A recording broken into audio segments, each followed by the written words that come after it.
भगवान विष्णु कहते हैं, जो मुझ पर भरोसा रखता है मैं हमेशा उसके साथ हूँ।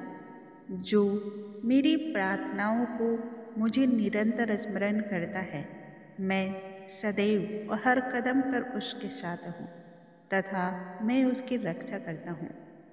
ओम नमो भगवते वासुदेवाय। नमस्कार दोस्तों, आज से इस चैनल पर प्रत्येक दिन पद्म पुराण की कथाएं आरंभ होंगी। फागुन मास में जो व्यक्ति पद्म पुराण की कथाएं सुनता है उस पर भगवान श्री हरि के साथ ही माँ लक्ष्मी की भी कृपा होती है। महर्षि वेद व्यास जी के द्वारा रचित संस्कृत भाषा में रचे गए 18 पुराणों में से द्वितीय जो पुराण है उसे पद्म पुराण कहते हैं। क्योंकि सृष्टि के रचयिता ब्रह्मा जी ने भगवान नारायण के नाभि कमल से उत्पन्न होकर के सृष्टि रचना संबंधित ज्ञान का विस्तार किया था, इसलिए इस पुराण को पद्म पुराण की संज्ञा दी जाती है।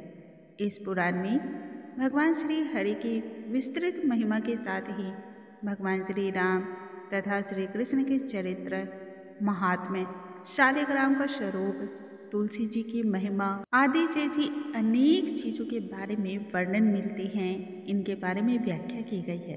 पद्म पुराण में कुल 7 खंड हैं और इन 7 खंडों में कुल 697 अध्याय हैं। फागुन मास में जो व्यक्ति पद्म पुराण का पाठ करता है उसे भगवान श्री हरि बहुत ज़्यादा आशीर्वाद देते हैं। उसका जीवन मंगलमयी हो जाता है। जीवन में जितनी भी मंगलकारी घटनाएं हैं वह घटनी आरंभ हो जाती हैं। फागुन मास में जो व्यक्ति पद्म पुराण की कथाओं को नहीं पढ़ सकता है या फिर इतना समय उसके पास नहीं है, उन्हें श्रवण तो अवश्य ही करना चाहिए। भगवान श्री हरि के नामों का स्मरण करना, उनकी कथाओं का गुणगान करना मनुष्य को अनेकानेक लाभों को देने वाला होता है, अनंत पुण्यों को देने वाला होता है। आज से प्रत्येक दिन इसी चैनल पर आपको पद्म पुराण की कथाएं सुनने को मिलेंगी, जिससे आपका जीवन प्रकाशमान हो जाएगा और दैदीप्यमान हो जाएगा। जीवन की सभी मुश्किलें दूर होंगी। फागुन मास में जो व्यक्ति भगवान श्री हरि के इन अध्यायों का श्रवण करता है या फिर शिव महापुराण का पाठ करता है, उस व्यक्ति के जीवन के सभी कष्ट धीरे धीरे करके दूर होने शुरू हो जाते हैं और जीवन में आ रही सभी बाधाएं भी समाप्त होती हैं। उसका जीवन इतना सुखमय हो जाता है कि भगवान श्री हरि स्वयं उस व्यक्ति की बागडोर अपने हाथ में ले लेते हैं। जिस मनुष्य की बागडोर स्वयं भगवान श्री हरि ने थाम रखी हो, उसे अन्य किसी भी चीजों से ना तो डरने की आवश्यकता है, ना ही घबराने की आवश्यकता है। आइए भगवान श्री हरि का ध्यान करते हैं और फिर पाठ आरंभ करते हैं। भगवान श्री हरि कहते हैं, संसार में जब जब धर्म की हानि हुई है तब संसार के उत्थान के लिए मैं अवतरित होता रहता हूँ। ओम नमो भगवते वासुदेवाय। श्री व्यास जी के शिष्य परम बुद्धिमान लोमहर्षण जी ने एकांत में बैठे हुए अपने पुत्र उग्रश्रवा नामक सूत से कहा, बेटा तुम ऋषियों के आश्रम पर जाओ और उनके पूछने पर संपूर्ण धर्मों का वर्णन करो। तुमने मुझसे जो भी संक्षेप में सुना है वह उन्हें विस्तार पूर्वक सुनाओ। मैंने महर्षि वेद व्यास जी के मुख से समस्त पुराणों का ज्ञान प्राप्त किया है और वह सभी ज्ञान मैंने तुम्हें बतला दिया है। अतः अब मुनियों के समक्ष तुम उसका विस्तार से वर्णन करो। प्रयाग में कुछ महर्षियों ने जो उत्तम कुलों में उत्पन्न हुए थे, साक्षात भगवान से प्रश्न किया था। वे किसी पावन प्रदेश को जाना चाहते थे। भगवान नारायण सबके हितैषी हैं, अतः वे धर्म अनुष्ठान की इच्छा रखने वाले उन महर्षियों के पूछने पर बोले, मुनिवरों, यह सामने जो चक्र दिखाई दे रहा है इसकी कहीं तुलना नहीं है। इसकी नाभि सुंदर और स्वरूप दिव्य है। यह सत्य की ओर जाने वाला है। इसकी गति सुंदर एवं कल्याणमयी है।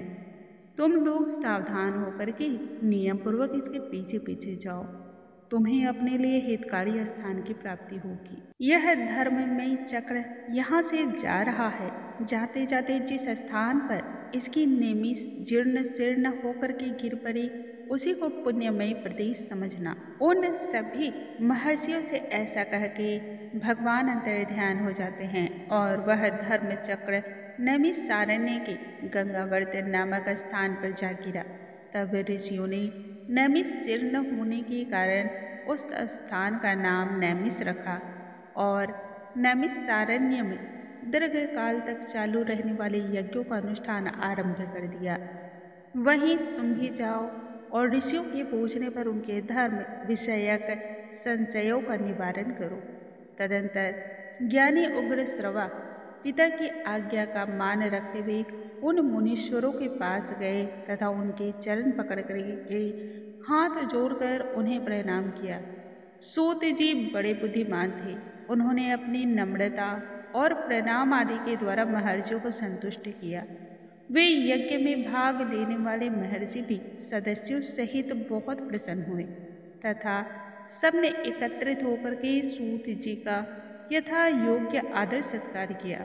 ऋषि बोले, देवताओं के समान तेजस्वी सूत जी, आप कैसे और किस देश से यहाँ आए हैं? अपने आने का कारण बतलाइए। इस पर सूत जी ने कहा, महर्षियों, मैं अपने बुद्धिमान पिता व्यास शिष्य लोमहर्षण जी ने मुझे इस प्रकार की आज्ञा दी है कि तुम मुनियों के पास जाकर उनकी सेवा में तत्पर रहो और वे जो कुछ भी पूछें उन्हें बतलाओ। आप लोग मेरे पूज्य हैं, बताइए मैं कौन सी कथा कहूँ? पुराण, इतिहास अथवा भिन्न भिन्न प्रकार के धर्म, जो आज्ञा दीजिए वही सुनाऊंगा। सूत जी का यह मधुर वचन सुनकर के वे श्रेष्ठ महर्षि अत्यधिक प्रसन्न हुए। अत्यंत विश्वसनीय विद्वान लोमहर्षण की पुत्र उग्र श्रवा को उपस्थित देखकर के उनके हृदय में पुराण को सुनने की इच्छा जागृत हो गई। उस यज्ञ में यजमान थे महर्षि शौनक, जो संपूर्ण शास्त्रों के विशेषज्ञ, मेधावी और विज्ञान में आरण्य भाग के आचार्य थे। वे सब महर्षियों के साथ श्रद्धा का आश्रय लेकर के धर्म सुनने की इच्छा से बोले। शौनक ने कहा, महाबुद्धिमान सूत जी, आपने इतिहास और पुराणों का ज्ञान प्राप्त करने के लिए ब्रह्म ज्ञानियों में श्रेष्ठ भगवान व्यास जी की भली भांति आराधना की है। उनकी पुराण विषयक श्रेष्ठ बुद्धि से आपने अच्छी तरह लाभ उठाया है। हे महामते, यहाँ जो ये श्रेष्ठ ब्राह्मण विराजमान हैं, इनका मन पुराणों में लग रहा है, अतः ये पुराण को सुनना चाहते हैं। आप इन्हें पुराण सुनाने की कृपा करें। ये सभी श्रोता जो यहाँ एकत्रित हुए हैं, बहुत ही श्रेष्ठ भिन्न भिन्न गोत्र में इनका जन्म हुआ है। ये वेदवादी ब्राह्मण अपने अपने वंश का पौराणिक वर्णन सुने। इस दीर्घकालीन यज्ञ के पूर्ण होने तक आप मुनियों को पुराण सुनाइए। महाप्राज्ञ, आप इन सब लोगों से पद्म पुराण की कथा कहिए। पद्म की उत्पत्ति किस प्रकार से हुई, उससे ब्रह्मा जी का आविर्भाव किस प्रकार हुआ तथा कमल से प्रकट हुए ब्रह्मा जी ने किस तरह जगत की सृष्टि की रचना की, ये सभी बातें आप उन्हें बतलाइए। उनके इस प्रकार से पूछे जाने पर लोमहर्षण कुमार सूत जी ने सुंदर वाणी में सूक्ष्म अर्थ से भरा हुआ न्याय युक्त वचन कहा। उन्होंने कहा, महर्षियों, आप लोगों ने जो मुझे पुराण सुनाने की आज्ञा दी है, उससे मुझे बहुत अधिक प्रसन्नता हुई है। यह मुझ पर आपका महान अनुग्रह है, क्योंकि संपूर्ण धर्मों के पालन में लगे रहने वाले पुराणवेत्ता विद्वानों ने जिनकी भली भांति व्याख्या की है, उन पुराणोक्त विषयों को मैंने जैसा सुना है, उसी रूप में मैं आपको सुनाऊंगा। सत्पुरुषों की दृष्टि में सूत जाति का सनातन धर्म यही है कि वह देवताओं, ऋषियों तथा अमित तेजस्वी राजाओं की वंश परंपरा को धारण करे, उसे याद रखे तथा इतिहास और पुराणों में जिन ब्रह्मवादी महात्माओं का वर्णन किया गया है, उनकी स्तुति करे। क्योंकि जब वेन कुमार राजा पृथु का यज्ञ हो रहा था, उस समय सूत और मगध ने पहले पहल उन महाराज की स्तुति ही की थी। उस स्तुति से संतुष्ट होकर के महात्मा पृथु ने उन दोनों को वरदान दिया। वरदान में उन्होंने सूत को सूत नामक देश और मागध को मगध का राज्य प्रदान किया था। क्षत्रिय के वीर्य और ब्राह्मणी के गर्भ से जिसका जन्म होता है वह सूत कहलाता है। ब्राह्मणों ने मुझे पुराण सुनाने का अधिकार दिया है। आपने धर्म का विचार करके ही मुझसे पुराण की बातें पूछी हैं, इसलिए इस भूमंडल में जो सबसे उत्तम एवं ऋषियों द्वारा सम्मानित पद्म पुराण है उसकी कथा आरंभ करता हूँ। श्री कृष्ण द्वैपायन व्यास जी साक्षात भगवान नारायण के स्वरूप हैं। वे ब्रह्मवादी, सर्वज्ञ, संपूर्ण लोकों में पूजित तथा अनंत तेजस्वी हैं। उन्हीं से प्रकट हुए पुराणों का मैंने अपने पिताजी के पास रह करके अध्ययन किया है। पुराण सब शास्त्रों के पहले से विद्यमान है। ब्रह्मा जी ने सबसे पहले पुराणों का ही स्मरण किया था। पुराण त्रिवर्ग अर्थात धर्म, अर्थ और काम के साधक एवं परम पवित्र हैं। उनकी रचना 100 करोड़ श्लोकों में हुई है। समय के अनुसार इतने बड़े पुराणों का श्रवण और पठन असंभव को देख करके स्वयं भगवान उनका संक्षेप करने के लिए प्रत्येक द्वापर युग में व्यास रूप से अवतार लेते हैं और पुराणों को 18 भागों में बांट करके उन्हें 4 लाख श्लोकों में सीमित कर देते हैं। पुराणों का यह संक्षिप्त संस्करण ही इस भूमंडल में प्रकाशित होता है। देवलोकों में आज भी 100 करोड़ श्लोकों का विस्तृत पुराण मौजूद है। अब मैं परम पवित्र पद्म पुराण का वर्णन आरंभ करता हूँ। इसमें 5 खंड और 55,000 श्लोक हैं। पद्म पुराण में सबसे पहले सृष्टि खंड है, उसके बाद भूमि खंड आता है, फिर स्वर्ग खंड और उसके बाद पाताल खंड है।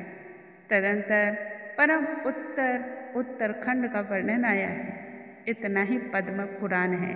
भगवान की नाभि से जो महान पद्म यानी कि कमल प्रकट हुआ था, जिससे इस जगत की उत्पत्ति हुई है, उसी के वृत्तांत का आश्रय लेकर के यह पुराण प्रकट हुआ है, इसलिए इसे पद्म पुराण कहते हैं।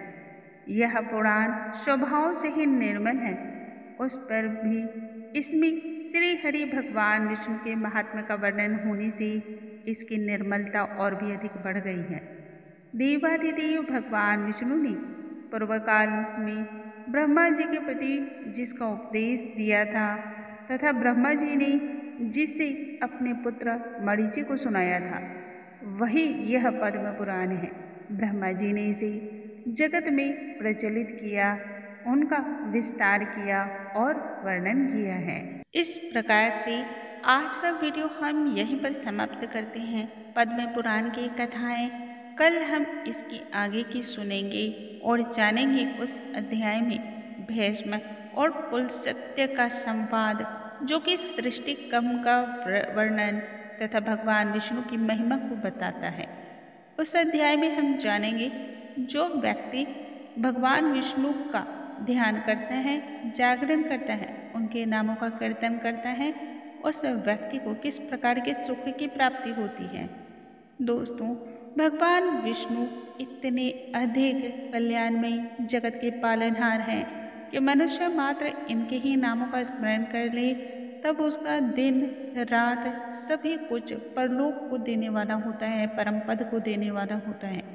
जो व्यक्ति भगवान श्री हरि के महात्म्य का श्रवण करता है, निश्चय ही भगवान विष्णु भव सागर के सभी बंधनों से उसे मुक्त कर देते हैं और दोबारा जन्म मरण के इस चक्रव्यूह में कभी फंसने नहीं देते हैं।